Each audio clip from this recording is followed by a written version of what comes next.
আপনাকে ধন্যবাদ। দর্শক শ্রোতাদেরকে ধন্যবাদ। যে কোনো মৃত্যুই বেদনার, তবে কিছু মৃত্যু আছে যেগুলো সমাজ এবং চারিপাশে এক ধরনের গভীর ক্ষত তৈরি করে, কতগুলো ভাবনারও উদ্রেক করে। বিবুধার মৃত্যুর আগে যে চিঠিটা ছাপা হয়েছে আমরা মিডিয়াতে দেখেছি, তার ভেতরে অনেকগুলো প্রশ্ন আছে, কিছু কিছু প্রশ্নের উত্তরও আছে। আমাদের সমাজে তিনটা কাজ আমরা খুব বেশি করি। প্রথমত, আমরা সন্দেহ করতে পছন্দ করি। দ্বিতীয়ত, আমরা পরামর্শ দিতে পছন্দ করি। তৃতীয়ত হচ্ছে, পছন্দ না হলে দালাল ট্যাগ লাগিয়ে দিতে পছন্দ করি।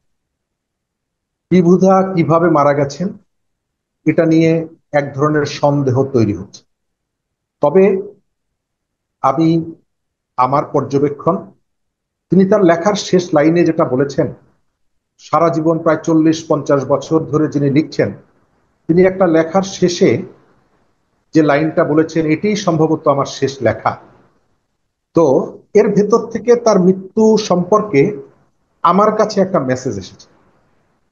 বিভুদার রাজনৈতিক কারণে আমার সাথে দীর্ঘদিনের সম্পর্ক, তবে তার এই মৃত্যুটা আমাদের কাঙ্ক্ষিত ছিল না, কাঙ্ক্ষিত না।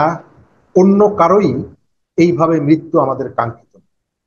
তবে আপনারা যারা গণমাধ্যমে কাজ করেন, বুকের ভেতরে পাথর চাপা দিয়ে অনেক সময় কাজ করতে হয়। এটি শুধু আর্থিক সচ্ছলতা বা সক্ষমতার বিষয় না। আপনি যে চিন্তাকে ধারণ করেন, যে হাউজে কাজ করছেন, সেখানে সেই চিন্তার রিফ্লেকশনটা আপনি না ঘটাতে পারলেও আপনার বেতন যাই দিক না কেন, একজন পেশাদার সাংবাদিকের জীবনে এটা আমার ধারণা খুবই বেদনাদায়ক। তিনি যে ভাবনাটা ভাবছেন, সেই ভাবনাটা তিনি তার কলমের মধ্য দিয়ে প্রকাশ করতে পারছেন না, অথবা প্রকাশ করলেও তার জন্য তাকে ভৎসনার শিকার হতে হচ্ছে, কেউ কে মুখ কালো করে থাকতে হচ্ছে। আমাদের গণমাধ্যম প্রচন্ড চাপের মুখে আছে, এটা আমরা স্বীকার করি।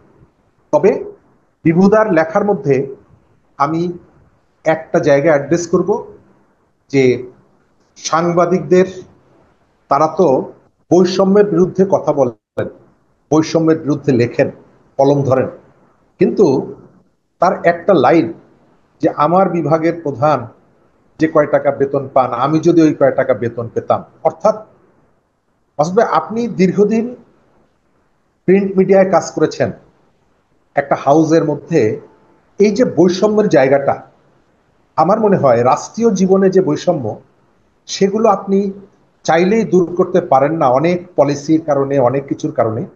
তবে বিবুধার এই মৃত্যুর ভেতর থেকে আমাদেরকে তিনি জানিয়ে দিয়ে গেলেন যে আমরা অন্তত এই যে কর্মস্থলে যে বৈষম্য, যে বিভাজন, এই বিভাজনটা দূর হওয়া দরকার।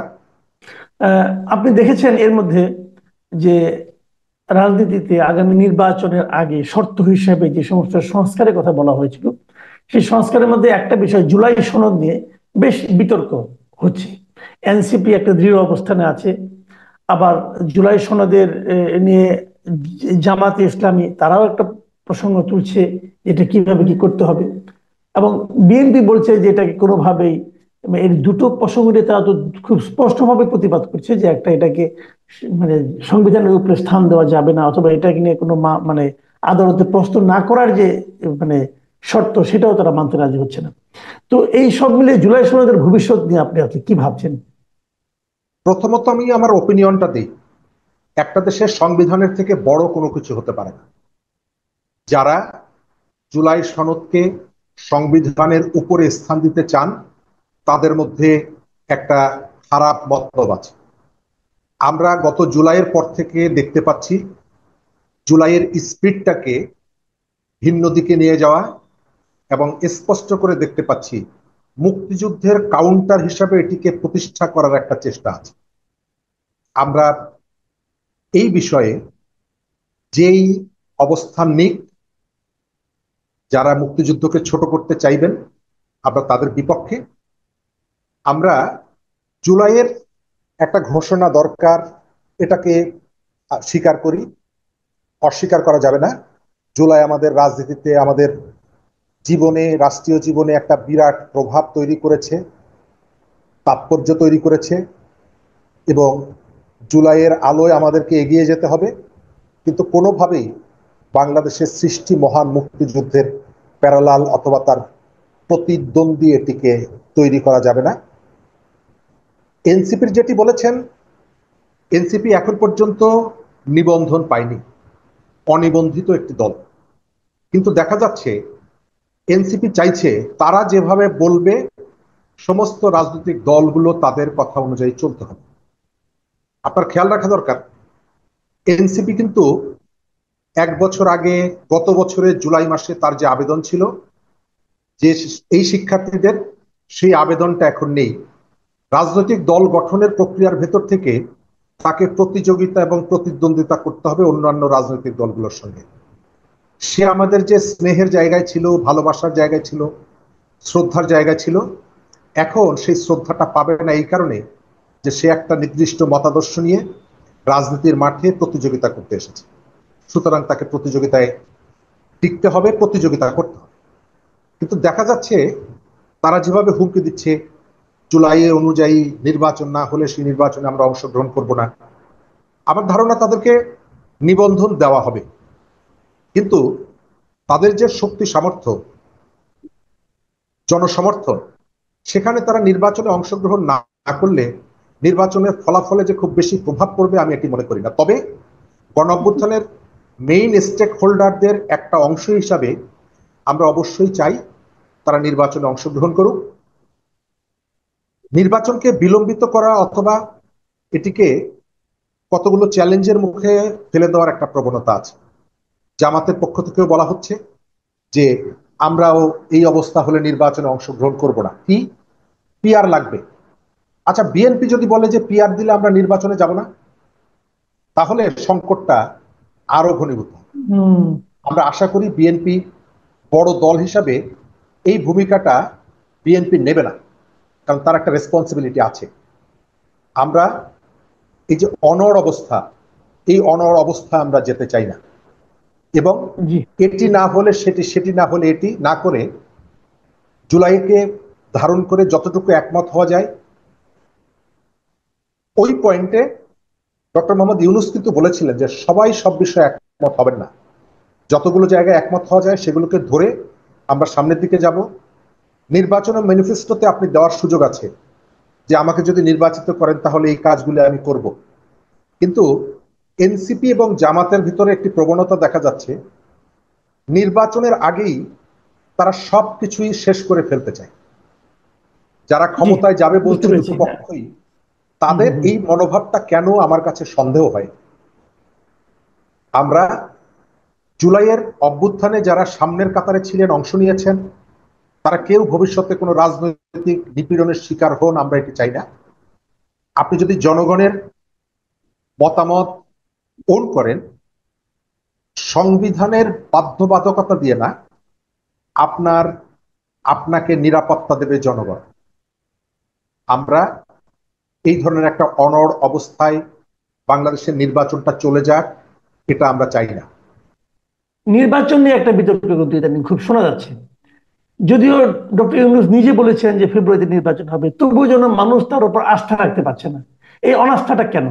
আবার পাশাপাশি নির্বাচন কমিশন তারা কি করবে সেটাও বুঝতে পারছি না। কারণ আজকে যদিও দেখলাম নির্বাচন কমিশন বেশ দৃঢ় অবস্থান নেওয়ার চেষ্টা করছে, মুখে বলছে তার উপর যদি সরকার তার মতো করে চায় তাহলে উনি পদত্যাগ করবেন।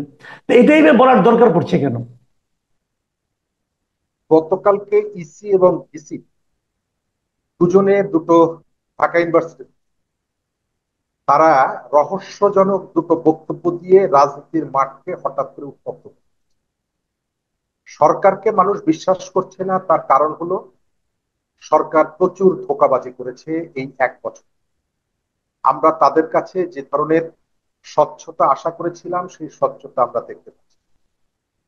ঐক্যমত্যের কাউন্সিল রাজনৈতিক দলগুলোর সাথে বৈঠক করে তারা যে এজেন্ডাগুলো ঠিক করেছে, হঠাৎ করে তাদের আমেরিকান দূতাবাসে গিয়ে বৈঠক করার কোনো প্রয়োজন ছিল? বাংলাদেশে অনেক বিদেশি দূতাবাস কাজ করে, আপনি কেন দলবল নিয়ে আমেরিকান দূতাবাসে যাবেন? প্রশ্ন তৈরি। নির্বাচন নিয়ে একটা ধোঁয়াশা আছে। এনসিপি সরকারের কাছের দল, সরকারের ব্লেসিং আছে এনসিপির প্রতি। এনসিপি যে বক্তব্যগুলো দিচ্ছে এবং জামাত যে বক্তব্যগুলো দিচ্ছে, মানুষের একটা বিরাট অংশ মনে করে এই সরকার এনসিপি এবং জামাতের দ্বারা প্রভাবিত। সুতরাং তাদের মতামতের বাইরে তারা হয়তো যাবে না, এক। দ্বিতীয়ত, সরকারের ভেতরে কেউ কেউ অনেকদিন ক্ষমতায় থাকার একটা বাসনা তাদের মধ্যে আছে। নির্বাচন বিষয়ে সরকারের পক্ষ থেকে ইলেকশন কমিশনকে যে ধরনের গাইডলাইন অথবা পরামর্শ দেওয়ার কথা, সেখানে কখনো কখনো ছন্দপতনের ঘটনা আছে। লন্ডনে তারেক জিয়ার সঙ্গে বৈঠক করার পর যে তাড়াহুড়া আমরা দেখেছিলাম সংবাদ সম্মেলনে, ডক্টর ইউনূসের উপদেষ্টা ডক্টর খলিলুর রহমান যেভাবে বলছিলেন, তারপরে একটা দীর্ঘ সময় কিন্তু সেটি এগোয়নি।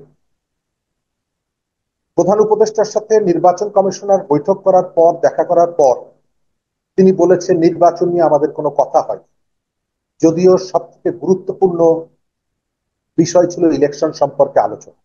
মানুষ এটা প্রত্যাশা করছে। সরকারের মধ্যে এখন পর্যন্ত নির্বাচন বিলম্বিত করার এবং সরকারের ঘনিষ্ঠদের একটা চেষ্টা আছে। সরকারের কাজগুলো নির্বাচন কেন্দ্রিক, অস্বচ্ছতা আছে। সর্বশেষ, নির্বাচনকে অর্থবহ এবং নিরপেক্ষ রাখার ক্ষেত্রে সরকার তার নিরপেক্ষতা ধরে রাখতে পারবে কিনা, এটা নিয়েও সন্দেহ আছে। জি, আমি শেষ প্রশ্নটা করতে যাচ্ছি, এটা নিয়ে আর বেশি সময় পাবো না হয়তো বা আমরা, তবে ছোট করে যদি একটু বলতেন।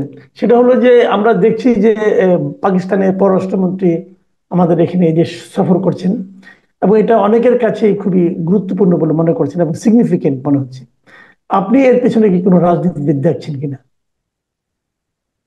আমাদের এখানে গত 15 বছর ভারতের একটা আধিপত্য ছিল।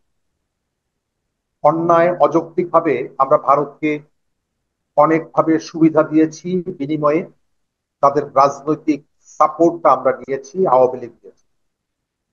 5ই আগস্টের পরে পরিবর্তিত অবস্থায় দেখা যাচ্ছে ভারতকে সুবিধা দেওয়ার যে ক্ষোভ, সেটিকে পুঁজি করে পাকিস্তানের সাথে একটা সম্পর্ক উন্নয়নের চেষ্টার নামে বাংলাদেশের মুক্তিযুদ্ধকে কোণঠাসা করার যে প্রবণতা, এটিকে আবার নতুন করে সামনে নিয়ে আসা হচ্ছে। গতকালকে যে বৈঠকগুলো হয়েছে, প্রত্যেকটা বৈঠকে ভবিষ্যৎ নির্বাচন নিয়েও নাকি আলোচনা হচ্ছে। পাকিস্তান নিজের দেশেই নির্বাচন প্রশ্নবিদ্ধ। ইমরান খান নির্বাচিত সরকার প্রধান, তাকে কারাবন্দী করে রেখেছে। সে আমার দেশে নির্বাচন নিয়ে কি করবে? এবং যে দেশটি বেশিরভাগ সময় কেটেছে সেনা শাসনে, তারা আমার এখানে নির্বাচনে কি ভূমিকা রাখে? আমরা পাকিস্তানের সঙ্গে ভালো সম্পর্ক চাই, ওই যে আগে আম কূটনীতি জাম কূটনীতি না, আমার মর্যাদার ভিত্তিতে। তবে তার ভিত্তি হবে 71। 71-এ তাদের যে হত্যাকাণ্ড, তাদের যে নিষ্ঠুরতা, অবশ্যই পাকিস্তানকে তার জন্য ক্ষমা চাইতে হবে। 71 ইস্যুটাকে সরকার অথবা যে রাজনৈতিক দলগুলো কার্পেটের নিচে চাপা দিয়ে রেখে পাকিস্তানের সাথে সম্পর্ক উন্নয়ন করার কথা বলছেন, তারা ভুল করছেন। এবং এর ভেতর থেকে 30 লাখ শহীদের সাথে, তাদের আত্মদানের সাথে এক ধরনের নিষ্ঠুর আচরণ করা হচ্ছে। আমরা আমাদের দেশে ভারতের আধিপত্য যেমন চাই না, তাকে স্পেস করে দিবেন সেটিও চাই না। পাকিস্তানের ভাবাদর্শ এখানে নতুন করে আপনি জায়গা করে দিবেন সেটি চাই না। সরকারকে অবশ্যই, আজকে ইউসুফদার যেটা বলেছেন যে আমরা ইতিমধ্যেই 3বার আমাদের অবস্থান পরিষ্কার করেছি, সরকারের অবস্থানটা আমরা জানতে চাই। কারণ এই মন্ত্রীকে সরকার আমন্ত্রণ জানিয়ে এসেছে। আমরা পাকিস্তানের এতদিনের আচরণে সন্তুষ্ট না। মুক্তিযুদ্ধের প্রশ্নে তাকে প্রকাশ্যে ক্ষমা চাইতে হবে। জি। বাংলাদেশের মুক্তিযুদ্ধের পরাজয়ের গ্লানি পাকিস্তানকে সামনে রেখে একটি অংশ ভুলিয়ে দেওয়ার যে চেষ্টা করছে, নিশ্চয়ই বাংলাদেশের মানুষ সেটিকেও গ্রহণ